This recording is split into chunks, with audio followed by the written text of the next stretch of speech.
Retomamos en Proeconomía y Finanzas y llegó el momento de saludar a nuestro entrevistado de la fecha. Estamos en comunicación a través de la plataforma Zoom con el presidente del Centro de Importadores del Paraguay, Iván Dumont. Iván, ¿cómo te va? Muchísimas gracias por participar de Proeconomía y Finanzas. Hola Eduardo, un gusto estar con ustedes. Siempre interesante de dialogar con el equipo de ustedes respecto a la marcha de la economía del país. Iván, muchísimas gracias. Te queríamos consultar. Desde la visión del Centro de Importadores del Paraguay, ¿cuáles son los principales desafíos que se plantean primeramente en este periodo de transición de gobierno y posteriormente ya la asunción de las nuevas autoridades? ¿Ustedes identifican alguna serie de objetivos primarios a los cuales tienen que hacer frente las nuevas autoridades del país? ¿Cuál es la visión que tienen desde el centro? Bueno, sí, efectivamente, nosotros tuvimos la oportunidad de organizar un conversatorio con cada uno de los principales candidatos a la presidencia semanas antes de las elecciones y realmente pudimos hacer una serie de preguntas en ese momento a cada uno de ellos donde estaban resumidos los temas de mayor interés de nuestro gremio y de nuestros asociados. Y bueno, esos temas que planteamos en ese momento siguen muy vigentes, ¿verdad? Ahora durante lo que será la transición esperamos tener otra oportunidad de conversar con el presidente electo y reafirmar un poco estas preocupaciones y ya ir convirtiéndolas en algunas sugerencias de planes de acción concretos al respecto, ¿verdad? El primero de ellos, sin duda, y que no es un problema exclusivo de nuestro sector, pero sí nos afecta muchísimo, es el contrabando, ¿verdad? Durante todo lo que fue la campaña electoral, los controles del contrabando fueron básicamente mínimos y el contrabando aumentó a su máxima expresión, no solamente por los bajos controles desde nuestro lado, sino porque el peso argentino se ha seguido evaluando. Entonces hoy la cambiaria es enorme y la diferencia de precio es cada vez más grande. Entonces eso nos presta a nosotros muchísima competitividad, nos presta mercado realmente, o sea, el contrabando ha tomado una parte muy importante de nuestro mercado genuino. Como ejemplo, cuando las fronteras estuvieron 100% cerradas durante la época de la pandemia y cerradas por un tema de salud pública, donde nadie realmente circulaba y no había movimiento entre un lado y otro, los rubros afectados al contrabando duplicaron sus ventas. Es decir, que como mínimo el contrabando es de igual o mayor tamaño que las ventas formales de esos productos, ¿verdad? Y ahí hemos sugerido alguna acción de gobierno similar a la que realiza Brasil, donde se hace un esfuerzo de todas las instituciones públicas conjuntamente, desde el Ejército, la Marina, la Receita Federal, la Policía Estadual, un montón de instituciones todas enfocadas en lo que ellos le llaman de repente, le dan algún título de operativo, Ágata, por ejemplo, el último, donde realmente despliegan un contingente muy importante de fuerzas en todos los puntos estratégicos de ingreso del contrabando de Brasil y hacen masivas incautaciones, lo cual realmente desalienta a la gente que se dedica a ese tipo de cosas. Incluso también desalienta a los compradores que van a buscar ese tipo de mercadería y tiene su efecto positivo y bueno, reiterada cada X tiempo va mitigando notablemente el impacto del contrabando, ¿verdad? Entonces, bueno, hay ejemplos que copiar y hay cosas que hacer mejor de lo que nosotros hacemos para que este efecto se vaya minimizando o se vaya de alguna manera controlando, ¿verdad? Porque del lado argentino está claro que no va a venir la solución. El peso pasó de valer en el dólar blue 300 prácticamente a 500, o sea, eso es otra vez un combustible enorme para el contrabando y eso hace muy difícil que encontremos una solución fácil y a corto plazo desde el lado macroeconómico, ¿verdad? Ujú. El otro tema muy importante que enfocamos, sobre todo con Santiago, con el presidente electo, fue el tema del gasto público, ¿verdad? Él parece tener muy clara la película respecto a que hay espacios y oportunidades en donde mejorar, reducir y eficientizar el gasto público. Y nosotros lo hemos puesto también como condición que quedó pendiente ya de gobiernos anteriores, donde todos los sectores empresariales nos hemos sentado a la mesa a encontrar un acuerdo común para una reestructuración de la base impositiva en general, en lo que fue la ley de adecuación fiscal. Y en esa misma mesa de trabajo se prometió abrir una mesa de trabajo entre el sector público y el privado para discutir la reforma del gasto público, ¿verdad? Eso nunca se cumplió y hasta hoy los nuevos impuestos que se recaudan se siguen malgastando de la misma manera que antes. Entonces creo que eso es un compromiso que ellos deberán cumplir de entrada en este gobierno para recuperar la credibilidad del sector privado que vuelva a tener interés en trabajar con el gobierno en un proyecto conjunto donde se cumplan las expectativas de ambas partes. También tenemos problemas muy particulares que son de los importadores, como el caso de las licencias previas de importación y las múltiples tasas que varios ministerios e instituciones cobran por supuestos servicios que prestan durante un proceso de importación de mercaderías, los cuales no son tales, no existe tal servicio. Sin embargo, sí cobran importantes tasas, y esas tasas no solamente tienen un costo económico importante que eleva los costos de importación, sino que a veces genera también demoras y tiempos adicionales en los procesos de despacho, lo que nos resta a nosotros competitividad con los productos importados.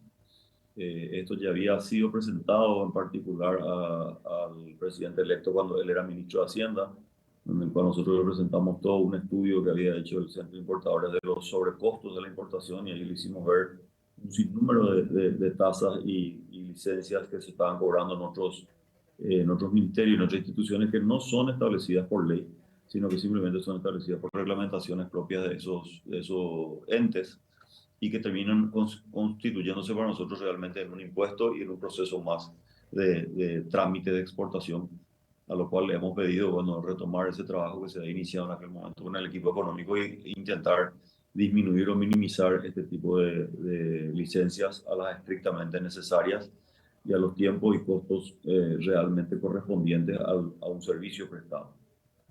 Eh, También como respuesta a esto, como preocupación a un tema que se planteaba a todos los presidenciables, era cuál era la mirada de ellos ante nuevos impuestos, ¿verdad? Y claramente nosotros nos reafirmamos, y él también lo mencionó de esa manera, de que no podía haber nuevos impuestos hasta que no se mejorara la situación del gasto público y hasta que no se mejorara también la situación del 47% de la economía que trabaja de manera informal, ¿no? O sea, una tarea muy importante del gobierno que nosotros queremos apoyar e impulsar es que se profundice en la formalización de la economía. El último estudio de Pro Paraguay vuelve a determinar una economía informal o subterránea del orden del 46%. Eso quiere decir que la mitad de las operaciones que se hacen la mitad de las operaciones del país son informales. Cuando nos vamos al campo previsional o campo de IPS y salud, esta brecha es mucho más grande todavía. Entonces, creemos que el gobierno tiene que salir a captar nuevos clientes para sus recaudaciones, ¿verdad? No siempre pretender sacar mayores impuestos de lo que hoy ya estamos pagando una cantidad importante de contribuciones, ¿verdad? Entonces, hay que ampliar la base tributaria, hay que incorporar a mucha más gente al sistema impositivo que está sumamente simplificado y sumamente fácil hoy para el que quiera regularizarse y volverse formal. Entonces, es una tarea que el gobierno tendrá que impulsar muchísimo para nivelar un poco la cancha, ¿verdad? Porque hoy realmente jugamos el partido de una manera muy dispar y se hace muy difícil para el sector formal combatir con esta informalidad, más el contrabando, más la suma de todas las tasas y licencias que tenemos que pagar. O sea, de un lado de la cancha el partido es sumamente complicado y del otro lado es sumamente fácil, casi te diría arco libre. Entonces, esa es una medida que vamos a estar monitoreando, que mejore realmente ese ratio y ese porcentaje de informalidad en el mercado, ¿verdad?